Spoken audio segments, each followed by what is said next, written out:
हाँ जी, नमस्कार। स्वागत है आपका एक नई वीडियो में। अभी कुछ क्वेरीज़ मेरे पास में आ रही थी कि आईटीआर भरने से रिलेटेड कुछ समस्या लोगों को आ रही है। तो एक जनरल सूचना है, जनरल नॉलेज के लिए, जैसे कि अभी आईटीआर फाइल करने का समय चल रहा है, इनकम टैक्स रिटर्न फाइल कर रहे हैं लोग। तो वो जो इश्यू आ रहा है, उसको कैसे रिज़ॉल्व कर सकते हैं आप? उसके रिगार्डिंग मैं ये वीडियो आपके पास लेके आया हूँ। तो छोटी सी वीडियो रहेगी, लेकिन आपके लिए काफ़ी इम्पोर्टेंट रहेगी अगर आप आईटीआर फाइल करते हैं हर साल। ओके, या अगर आप आईटीआर के क्या बोल सकते हो, जो कंडीशंस हैं उसमें आप आते हो, आपकी इनकम उस स्लैब में आती है और आईटीआर आपको फाइल करना पड़ता है, तो आपके लिए एक इम्पोर्टेंट सूचना है। तो आईटीआर की साइट है, उस पर आप चले जाइए। और जो प्रॉब्लम आ रही है मैं आपको बताना चाहूँगा, वो ओटीपी से रिलेटेड है। तो आईटीआर की साइट पे आप जब आएंगे, उसमें आपको लॉगिन का एक ऑप्शन मिलेगा। आप यहाँ पे जैसे लॉगिन करते हो ना, तो नॉर्मली यहाँ पे क्या डालोगे, आप अपना पैन कार्ड डालोगे। पैन कार्ड के साथ साथ में आप अपना पासवर्ड डालोगे। दो ही चीज़ें रहती हैं उसके। ये यहाँ पे आपका पैन कार्ड नंबर हो जाएगा, और कंटिन्यू करेंगे तो आपको पासवर्ड लगेगा। लेकिन कुछ लोगों के साथ में दिक्कत क्या आ रही है कि पासवर्ड और आईडी दोनों, पैन कार्ड नंबर और पासवर्ड दोनों डालने के बाद भी उनके पास ओटीपी नहीं आ पा रहा है।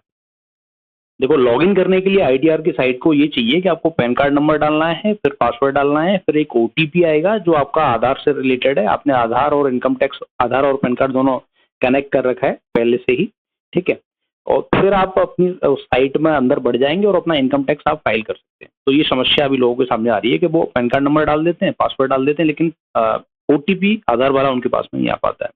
उस समस्या का निदान ये है, जब आप इस साइट पर जा रहे हो ना, तो आपका काम नहीं हो पा रहा, ओटीपी नहीं मिल पा रहा है, तो आपको उसको नीचे एक नेट बैंकिंग का ऑप्शन मिलेगा, other ways to access your account. तो आप नेट बैंकिंग पे क्लिक करो और वहां से आप आपको यहाँ डालना पड़ेगा पहले पैन कार्ड नंबर, और उसके बाद में नेट बैंकिंग का जो ऑप्शन है ये लेते हुए आप आगे बढ़ जाओ। और अगर आपके पास नेट बैंकिंग है, जो कि most of the person are having net banking nowadays, तो वहां पे जाके नेट बैंकिंग के थ्रू एक ई फाइल का ऑप्शन आपको मिलता है। जब आप ई फाइल में आओगे, ई फाइल इनकम टैक्स रिटर्न करके आप आओगे, तो दोबारा से आप रीडाइवर्ट हो जाओगे इसी साइट पे, ई फाइलिंग पे रीडाइवर्ट हो जाओगे, ठीक है। और आप रीडाइवर्ट एक बार हो गए, आपकी हाजिरी एक बार लग गई कि आपने इनकम टैक्स का साइट खोल दिया है अपने नेट बैंकिंग के थ्रू।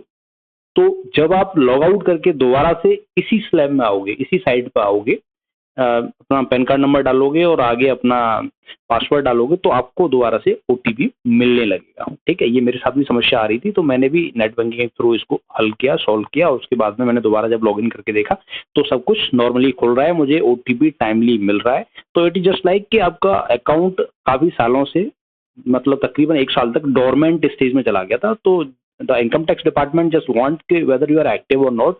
तो this is the one way कि नेट बैंकिंग के through you can tell them कि भाई मैं एक्टिव हूँ। दोबारा से वो आपको ओटीपी देने में कंजूसी नहीं करेंगे।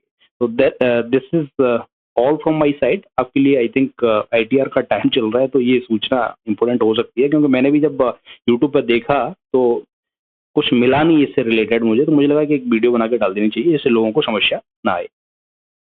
So thank you.